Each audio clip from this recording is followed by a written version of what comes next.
I put 49 people through a wood chipper and fed them to the pigs.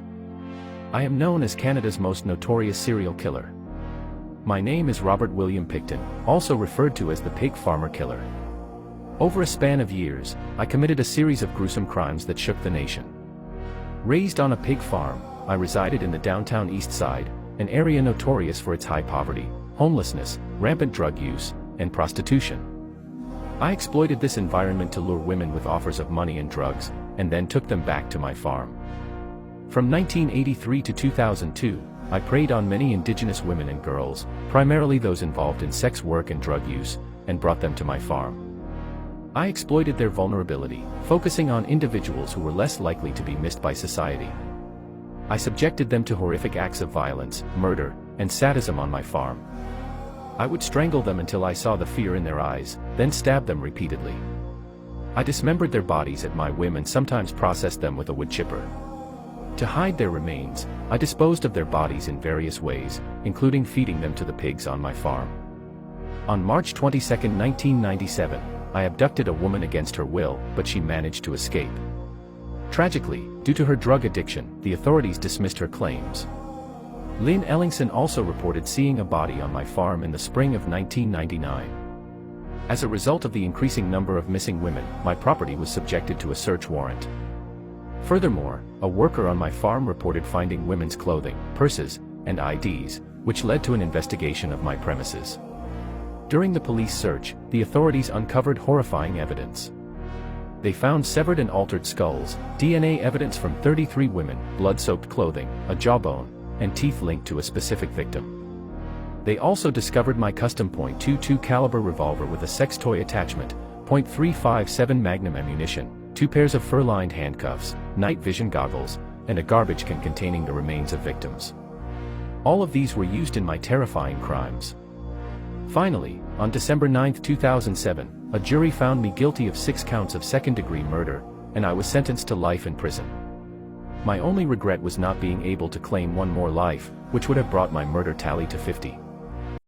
Her arms were cut off. Her legs were cut off. Her ears were cut off. Her tongue was cut off. I bit the apple 'cause I loved you, and why would you lie? And then I realized you're just as naive as I am. Oh, you're so traumatized, it makes me wanna cry. You dumb motherfucker, I loved you, I loved you, I loved you, it's true. Hi, my name is Ethan, and here's everything you need to know in under 1 minute. On the night of June 29th, 2023, police received a 911 call, and when they arrived to the home, they saw a 17-year-old boy who was suffering from multiple gunshot wounds. He was fully conscious at the time, and he quickly informed police that it was his mother, 34-year-old Jaquana Butler. She later told investigators that they were, quote, arguing over a video game console, which escalated to gunfire. How does that escalate to that? Also, let me preface that he had multiple wounds, which means that she didn't just do it one time and immediately regret it. She kept going. Needless to say, she was arrested and is now awaiting trial. It's 1984 in a small town in Brazil called Garahum. Jorge Negromonte and his wife Isabel want nothing more but to have a child and start a family, but they can't. A few years pass by, and after countless attempts at having a child and not succeeding, Jorge decides to take matters into his own hands. He then meets a young girl, Bruna Oliveira, who he describes as a captivatingly beautiful brunette. However, she's just a teenager. Jorge's 34 and she is 16. It's almost more conceivable that she would be the daughter that he never had, but regardless, she becomes Jorge's mistress. Bruna eventually moves in with the couple, starts living in their home, and Isabel seemingly doesn't mind. And as Bruna's been living with them for some time, she begins to realize that Jorge is a completely different guy when he's not taking his medication. She begins telling him about her interest in Satanism, and eventually reveals to him that she herself is a witch. Together they start learning about black magic, Wicca, and the occult, and together form their own secret sect or branch of Satanism. Meanwhile, Jorge still has a deep desire to have children and begins growing envious of his neighbors, whom he thinks in his mind do not deserve kids because they'll grow up to be nothing more than low-life criminals who serve no purpose other than polluting the world. This deep-rooted jealousy, combined with their interest in black magic, causes Jorge, Isabel, and Bruna to conjure up a plan for revenge. They find it imperative, almost necessary, that they kill the women of the world that God would deem as worthless trash. The only problem, however, is that this sin violates the 7th commandment, thou shalt not kill. They consider this briefly, but eventually come to the conclusion the only way God will forgive me for this is if I purify myself. And how do they purify themselves?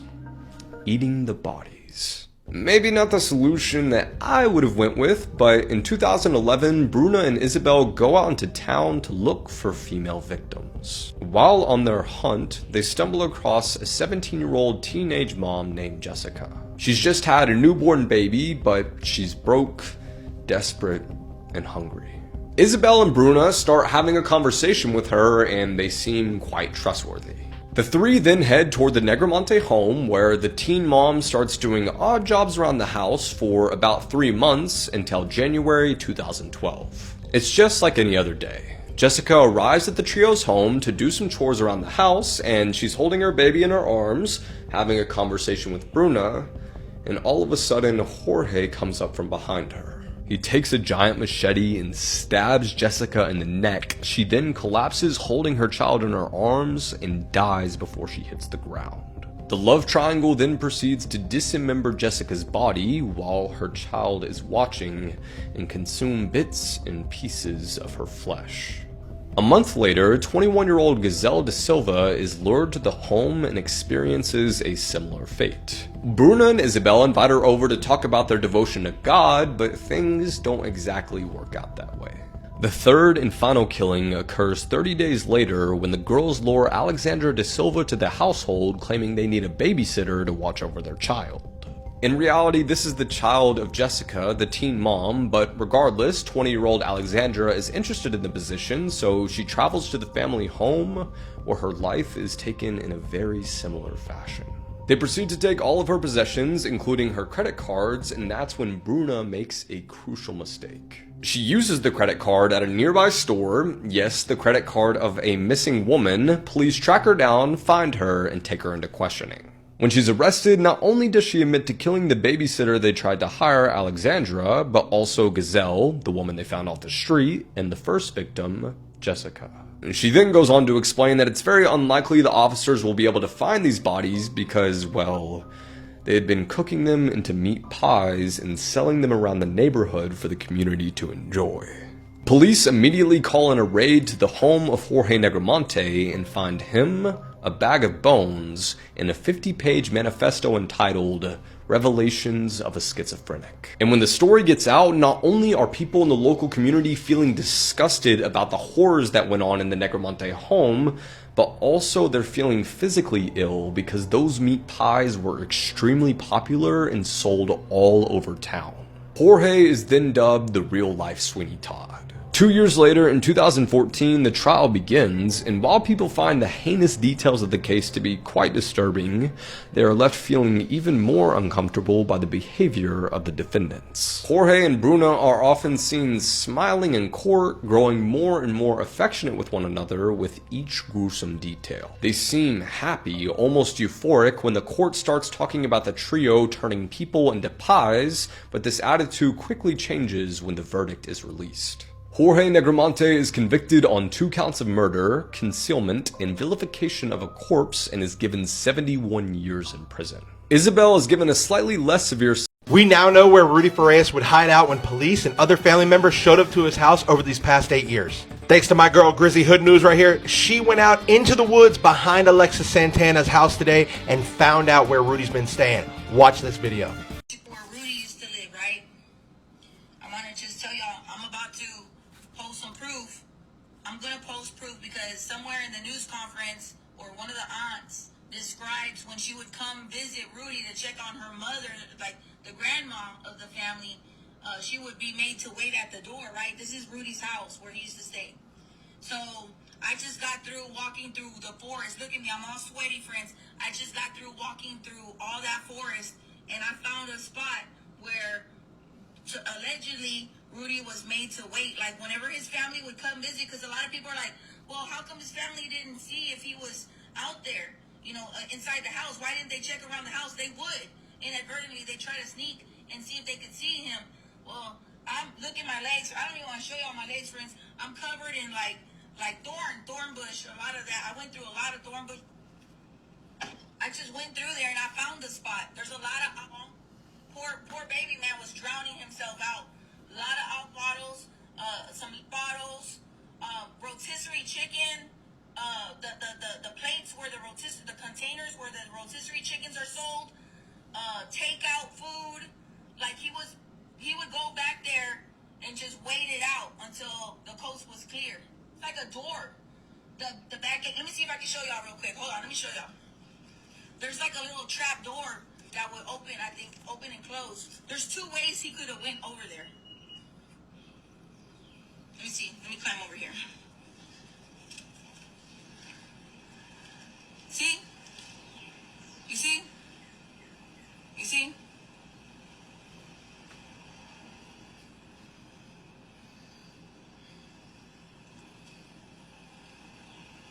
And there's a lot of evidence back there, which I'm going to upload because I kept getting a bad signal and stuff. This is so sad, man, because there is food. There's a bucket where I think he would sit. It's not like a carpet and chair the way everybody... I went all the way back to the woods because I didn't want nobody saying, oh, you might have missed it. I went all the way back and all the way, and they said it was behind his house. So, yeah, I went all the way back there. Crazy stuff, man. Pray for the boy. Pray for him, man, because this stuff is sad, man. There's a lot of evidence to support, like, a lot of the things that were said. And that's what we want. We want receipts. Holy shit, holy shit, holy shit, y'all. We have an update in the Alexi Treviso case. I can't even take credit for this. Someone sent it to me. Why am I talking so fast? Hold on. Y'all see this? Alexi Treviso, Devin Fierro.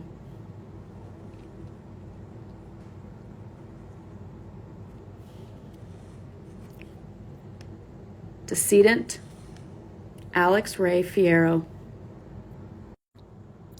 Informal petition for appointment of wrongful death personal representative for wrongful death action. What?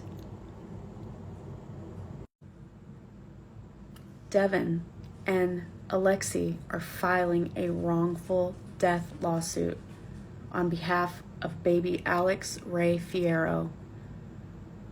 I'm guessing, speculating, against the hospital. What the actual? On November 23rd, 2021, the lead guitarist and main songwriter for the popular indie band Rakuda walked into the Charles Cross police station in Plymouth and told officers that he had some valuable information to share.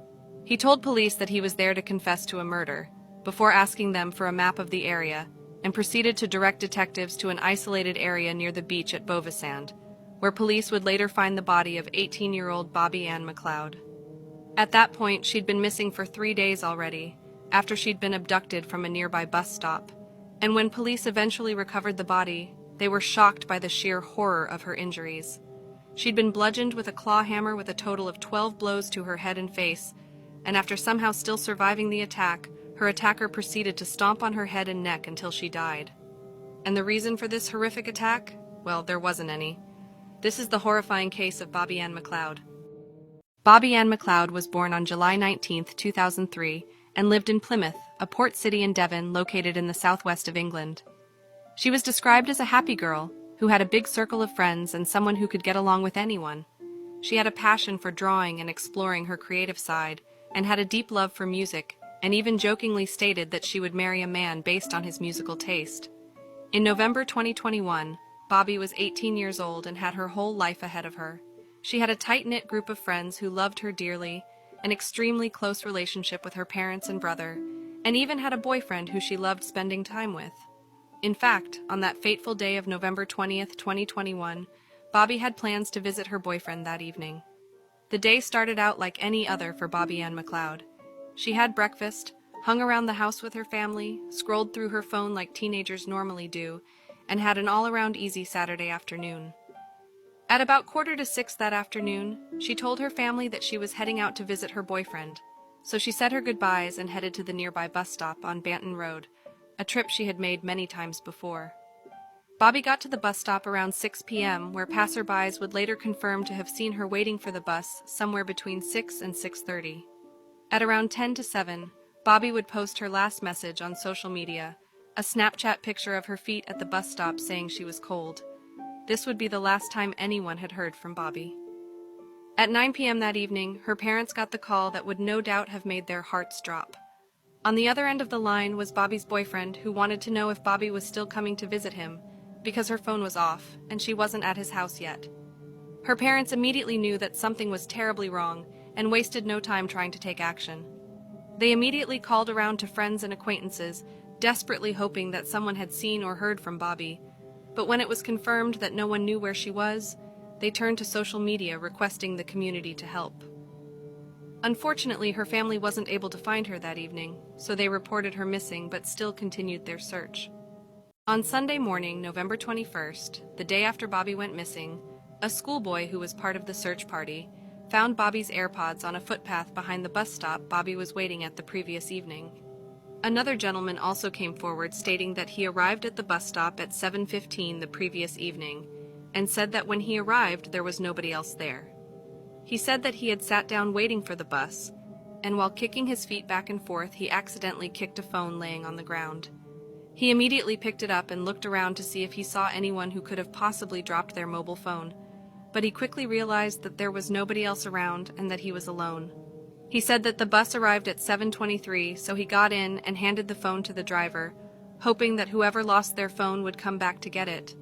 The phone would later be confirmed to be that belonging to Bobby Ann. The discovery of Bobby's phone, along with her AirPods in the footpath behind the bus stop, clearly pointed towards foul play, and police were beginning to suspect that Bobby was abducted from the bus stop. They immediately ramped up their search, putting up posters, interviewing members of the public, and requesting that anyone come forward with information on Bobby's disappearance. The information provided by witnesses was helpful in providing a timeline of events, and police were able to determine that Bobby went missing between 6:50 p.m., the time she posted her last message on social media, and 7:15 p.m., the time the man who found her phone arrived at the bus stop. But with no other witnesses or leads in the case, police had hit a brick wall and knew that they needed something extraordinary to move the case forward.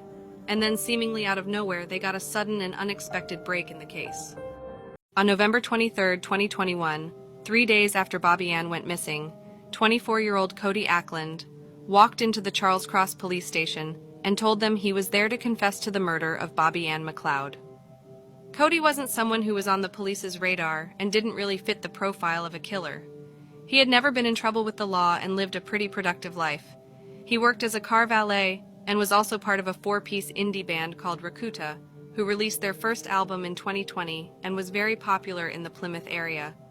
Ackland was actually their lead guitarist and main songwriter at the time. The confession obviously came as a shock to the police, but they immediately took him back to the interrogation room wanting to know what he had to say. After sitting down with police, Ackland asked them to provide him with a map of Plymouth and then pointed out to an area in Bovisand. Police immediately dispatched units to the area, and after less than 2 hours of searching, they found the body of Bobby Ann McLeod. Police then arrested Cody Ackland and charged him with the murder of Bobby Ann McLeod, and they quickly realized that he was quite open to speaking to them. Ackland confessed to abducting and murdering Bobby Ann on the night of November 20th, 2021. He told police that he didn't know Bobby, and that it was simply a crime of opportunity. He said that on that fateful night, he was feeling quite low and needed to get out of the house a bit. He said that he passed the bus stop where Bobby was waiting, and she immediately caught his eye as she reminded him of a girl he used to date. He said that he suddenly had the urge to harm her, so he stopped his car not too far from the bus stop and walked toward Bobby. He said that he silently crept up behind her and then struck her over the head with a claw hammer a number of times until she fell to the ground. He said that as he was walking back to his car, he noticed that Bobby was still alive and that she was trying to lift herself up. Ackland then got into his car and drove back to the bus stop, before dragging Bobby to the footpath just off the road. Here he strangled her until he thought she was dead, and then put her in the back of his car where he intended to dump her body. He then drove with her to a remote part of Dartmoor about 19 miles away. When he got to Dartmoor and wanted to take Bobby out of the car, he realized that Bobby Ann was miraculously still alive and that she was able to sit up. He then took her out of the car and put her arm around his neck, where he proceeded to walk with her into the wooded area. Ackland said that at some point during their walk, Bobby told him that she was scared, to which he replied that he was too, and that this was the first time he's ever done this before.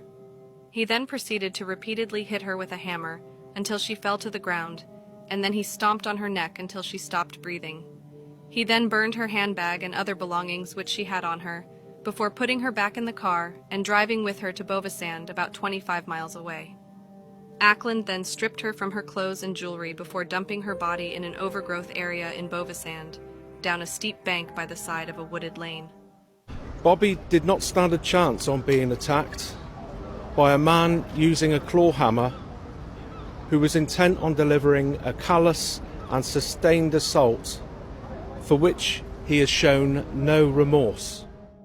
The following day, Cody drove to Tamerton Folliot, just north of Plymouth, where he threw the hammer into the River Tamar and disposed of a carrier bag containing his and Bobby's blood-stained clothing into nearby allotments in Coombe Lane.